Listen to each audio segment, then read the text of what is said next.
अस्सलामुअलैकुम। निहायत अफसोसनाक खबर सामने आई है। मूजी मर्ज कोरोना वायरस ने दुनिया की बड़ी शख्सियत में से एक को निशाना बनाया है। कौन है वो शख्सियत, किस मुल्क से उनका ताल्लुक है? इसके अलावा हज व उम्रा के तलबगार हो जाएं होशियार। ट्रैवल एजेंट्स अपने कारोबार से हुए परेशानी का शिकार। क्या हम कोरोना वायरस का सामना करने के लिए हैं तैयार? आज के वीडियो में आपको बताएंगे, सो वीडियो को आखिर तक जरूर देखिएगा। और अगर आपने अभी तक हमारा चैनल अपनी दुनिया टीवी सब्सक्राइब नहीं किया है तो अभी सब्सक्राइब करें और साथ में बेल आइकॉन को जरूर प्रेस करें। कमेंट बॉक्स में पाकिस्तान जिंदाबाद, पाक फौज जिंदाबाद, ISI के गुमनाम हीरोज को सलाम और कश्मीर बनेगा पाकिस्तान का नारा जरूर कमेंट कीजिएगा। दोस्तों, कोरोना वायरस की तबाहकारियां जारी हैं। चीन के बाद हमसाया मुल्क ईरान में 24 घंटों के दरमियान 2000 से ज्यादा अफराद में कोरोना की तशखीस की गई है, जबकि ईरान के सरकारी जराये के मुताबिक मोहलक वायरस ईरान के तमाम 31 सूबों में फैल चुका है। कोरोना वायरस से मुतअद्दिद हलाकतें हुई हैं और कई हजार लोग अस्पताल में दाखिल हैं। लेकिन अब खबर सामने आई है कि मुत्तहिदा अरब अमारात के वलीअहद भी इस मोहलिक मर्ज का शिकार हो गए हैं। खबर रसाई एजेंसी ने सोमरिया के हवाले से नकल किया है कि मुत्तहिदा अरब अमारात के बाखबर जराये के मुताबिक अबू धाबी के वलीअहद Sheikh Mohammed bin Zayed Al Nahyan corona virus में मुब्तला हो गए हैं और उन्हें करतीनिया में भेज दिया गया है। अमारात की मुमताज शख्सियत अल तवील ने ऐलान किया है कि अबू धाबी के वलीअहद कोरोना वायरस में मुब्तला हो गए हैं और उन्हें सख्त हिफाजत में करंतना में रखा गया है। अमारात के सरकारी जराये ने इस मामले पर मुकम्मल सकूत इख्तियार कर रखा है और अब ममालिक कोरोना वायरस के बारे में सरकारी इत्तलात फराहम करने से गुरेज कर रहे हैं। लेकिन इसके बावजूद कोरोना वायरस अपनी मौजूदगी दिखा रहा है। सऊदी अरब और अमारात ने अपने ममालिक में कोरोना वायरस में मुब्तला अफराद की तादाद बहुत कम जाहिर की है, लेकिन इसके बावजूद मज़कूरा ममालिक में कोरोना का शदीद खौफ पाया जाता है। सऊदी अरब ने सोमवार के रोज कोरोना वायरस के पहले केस की इत्तला दी है। सऊदी अरब के सरकारी टीवी ने अपने ट्विटर अकाउंट पर इत्तला दी है कि इस मोहलिक वायरस का शिकार होने वाला शख्स ममलकत का शहरी है। उसने हाल ही में ईरान का सफर किया था और बहरीन के रास्ते मुल्क में वापस आया। इसके कोरोना वायरस के टेस्ट मस्बत आए हैं। सऊदी अरब की वजारत सेहत ने कहा है कि इस शहर में बहरीन से ममलकत की दाखिली गुजरगाह में अपनी मौजूदगी जाहिर नहीं की थी। उसके टेस्ट किए गए, उनके नताइज मस्बत आने के बाद उसको हॉस्पिटल में दाखिल कर दिया गया है। वहां इसको अलग थलग रखा जा रहा है और मंजूर शुदा तरीक़ाकार के मुताबिक इसको इलाज मुआलजे की सहूलतें मुहैया की जा रही हैं। वजारत ने अवाम को यकीन दहानी कराई है कि हुकाम इस मुतासरा सऊदी शहरी से घुलने मिलने वाले तमाम अफराद के कोरोना वायरस के टेस्ट कर रही हैं और उनसे इकट्ठे किए गए नमूनों को कौमी मरकज बराए इंसदाद इमराज और कंट्रोल को भेजा जाएगा। सऊदी वजारत सेहत ने इतवार को कहा था कि वो इस मोहलिक वायरस के किसी भी केस से निपटने के लिए मुकम्मल तौर पर तैयार हैं और मुल्क में इसका शिकार होने वाले मुमकिना मरीजों के इलाज और देखभाल के लिए 8000 बिस्तरों पर मुश्तमिल 25 अस्पताल तैयार कर लिए गए हैं। सऊदी अरब ने गुज़श्ता जुमेरात को बैरून मुल्क से उम्रे पर आने वाले ज़ायरीन के मक्का मुकरमा में दाखिले पर आर्जी तौर पर पाबंदी आयद कर दी थी। सऊदी अरब की वजारत हज और उम्रा के तर्जुमान के मुताबिक इस फैसले के बाद उम्रे की गरज से आने वाले 1 लाख से ज्यादा अफराद ममलकत से वापस चले गए हैं। तर्जुमान के मुताबिक गैर मुल्कियों का उम्रे के वीजे पर दाखिला आर्जी तौर पर मुअत्तल किया है और इस ज़मन में महकमा सेहत और सरकारी हुकाम की फराहम करदा मालूमात की रोशनी में मजीद फैसले किए जाएंगे। इसके अलावा ममलकत में कोरोना वायरस से मुतासरा ममालिक के शहरियों के सियाहती वीजे पर दाखिले पर भी पाबंदी आयद की गई है। जिन ममालिक के शहरियों के उम्रे और सियाहती वीजे पर सऊदी अरब में दाखिले पर आर्जी पाबंदी की गई है, उनमें अफगानिस्तान, अजरबैजान, चीन, Hong Kong, Indonesia, Iran, Italy, Japan, Kazakhstan, Macau, Malaysia, Pakistan, Philippine, Singapore, Somalia, जनूबी कोरिया, शाम, ताइवान, थाईलैंड, उज़्बेकिस्तान, वियतनाम और यमन शामिल हैं। इसके अलावा दोस्तों, ईरान की नायब सदर बराए खवातीन और आइली अमूर मासूमा अबदकार कोरोना वायरस का शिकार हो गई हैं। सरकारी रोजनामा ईरान ने जुमेरात को ट्विटर पर यह इत्तला दी है कि नायब सदर मासूमा अबदकार के कोरोना वायरस के टेस्ट मस्बत आए हैं। वो सदर हसन रूहानी की काबीना की पहली खातून रुकन है जो कोरोना वायरस का शिकार हुई हैं। इससे पहले आज ही ईरानी पार्लिमानी के कौमी सलामती और खारजा अमूर की कमेटी के चेयरमैन मुज्तबा जिन्नूर ने एक वीडियो पैगाम में ये कहा था कि वो भी इस मोहलिक वायरस का शिकार हो गए हैं। ईरान के 2 आला ओहदेदारों पार्लिमान के रुकन महमूद सादकी और नायब वजीर सेहत अबरेज हरीरची भी इसी हफ्ते इस मर्ज में मुब्तला हो गए हैं। ईरान के सरकारी मीडिया ने कब्र अज़ीम कुम में एक आलिम और साबिक सफीर हादी खुसरो शाही के कोरोना वायरस से मौत की इत्तला दी थी। वो 1979 में ईरान में इनकलाब के बाद वेटिकन में 1981 से 1986 तक ईरान के सफीर रहे थे।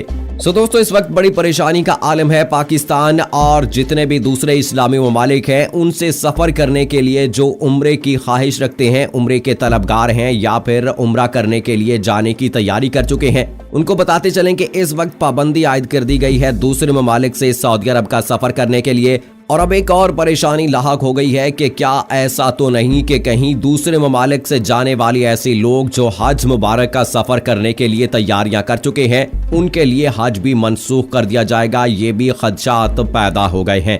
दूसरी जानिब ट्रैवल एजेंट्स जिनका कारोबार है वो भी इस परेशानी का शिकार हो गए हैं क्योंकि उनका कारोबार ठप होता नजर आ रहा है। जहां उम्रे के हवाले से पाबंदी आयद की गई है, पहले कहा गया था कि 17 से 20 मार्च तक उम्रे को खोल दिया जाएगा, लेकिन अब ये खदशात लाहक हो गए हैं जिस तरह से ईरान और सऊदी अरब में कोरोना वायरस फैलता जा रहा है और दुबई की आला शख्सियत को इस वक्त कोरोना वायरस हो चुका है, तो इसलिए अब उनका कारोबार भी ठप होता नजर आ रहा है। इसके अलावा दोस्तों आपको बताते चलें कि सऊदी अरब ने अपने जितने भी वर्कर्स हैं उनको कहा है कि वो अनपेड छुट्टियां लेकर वापस चले जाएं और इन छुट्टियों का उनको कोई मुआवजा नहीं दिया जाएगा। तो वहां पे रहने वाले जितने भी वर्कर्स हैं और इसके अलावा आपको दोस्तों बताते चलें कि एमिरेट्स में काम करने वाले लोगों को भी ये कहा गया है कि उनको कोई तनख्वाह नहीं दी जाएगी, वो भी छुट्टियों पर चले जाएं। तो ये बड़े परेशानी का वक्त शुरू हो चुका है। हमें अल्लाह ताला से दुआ करनी चाहिए। और दोस्तों जिस तरह से पाकिस्तान में भी इसके खदशात लाहक हो चुके हैं और कराची में 3 से 4 मरीज जो हैं कोरोना वायरस के वो रिपोर्ट हो चुके हैं, तो बहुत परेशानी का आलम है। हमें इसके लिए भरपूर हिफाजती इंतजामात करने चाहिए और हमारी हुकूमत को भी इस हवाले से अस्पतालों में और मीडिया चैनल्स पे जो है इसकी आगाही के हवाले से मुख्तलिफ प्रोग्राम्स, मुख्तलिफ प्रोमोज जो हैं वो नशर करने चाहिए। दोस्तों अपने घरों में रहते हुए, आसपास रहते हुए दूसरे ममालिक से ट्रैवल करने वाले अपने जितने भी करीबी लोग हैं उनके टेस्ट करवाएं और फिलहाल सफ़र करने से गुरेज करें, क्योंकि अल्लाह के नबी ने भी ये फरमाया था कि अगर किसी शहर के अंदर कोई वबा फैल जाती है तो वहां का सफर ना करें और ना ही वहां के लोगों को दूसरे शहरों का सफर करने दें। और अभी चंद दिन पहले की बात है कि ईरान से सफर करके आने वाला एक पाकिस्तानी कराची का 22 साला शहरी भी कोरोना वायरस का शिकार हुआ है।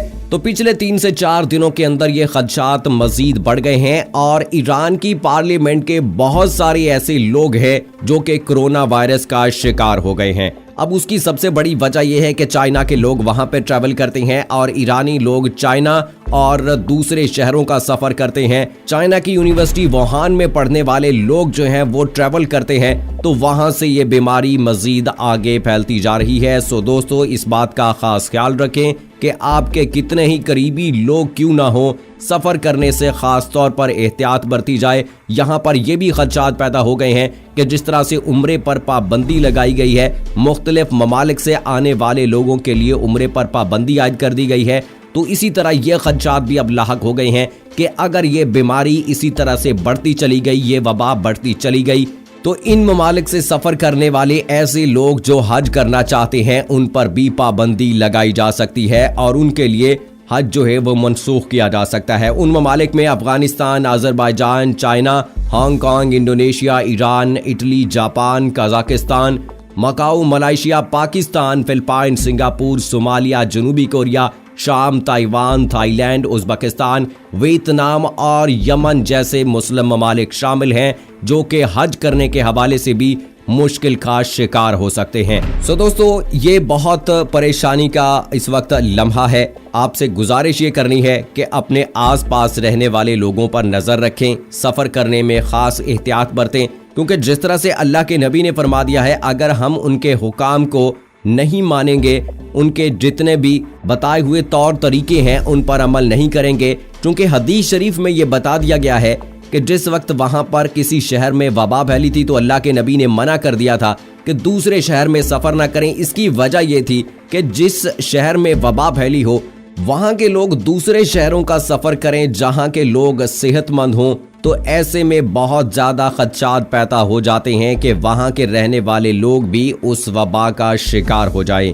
तो इस हदीस शरीफ पर अमल कीजिए, खास तौर पर ऐसे लोग जो कि चाइना से सफर करके पाकिस्तान या किसी दूसरे मुल्क में जाते हैं। तो खुदा के लिए अपने प्यारों का ख्याल रखिए, क्योंकि आपकी वजह से आपके प्यारे भी इस मर्ज का शिकार हो सकते हैं। और खास तौर पर एक और बात याद रखिएगा कि इस वक्त ईरान भी बहुत बुरी तरह मुतासिर हो चुका है, और सबसे बड़ी बात यह कि उनके आला हुकाम और पार्लियामेंट के जो हुक्मरान हैं, पार्लियामेंट के जो लोग हैं, पार्लियामेंट के मेंबर हैं, वो इस कोरोना वायरस का शिकार हो रहे हैं। और दोस्तों, हमने ये भी देखा कि पाकिस्तानी कराची का 22 साला नौजवान जो कोरोना वायरस का शिकार हुआ है वो भी ईरान का सफर करके आया था। सो इसलिए ईरान के सफर और दूसरे ममालिक के सफर से खास एहतियात बरतें, और ऐसे लोग जो किसी ऐसी कंपनी में जॉब करते हैं जहां पे चाइना के लोग वर्कर्स हैं, वो भी एहतियात करें और फिलहाल कुछ अरसे के लिए अपने काम को पेंडिंग कर दें, क्योंकि सेहत है तो सब कुछ है, जान है तो जहान है। सो दोस्तों, ये बहुत बुरी खबर है। हम अल्लाह से दुआ करते हैं कि अल्लाह ताला हमें ऐसी बीमारियों से, ऐसी वबाओं से बचाए, अपनी हिफ्ज़ो अमान में रखे, आमीन। सो दोस्तों, इसी के साथ मुझे इजाज़त दीजिएगा। फी अमानिल्लाह।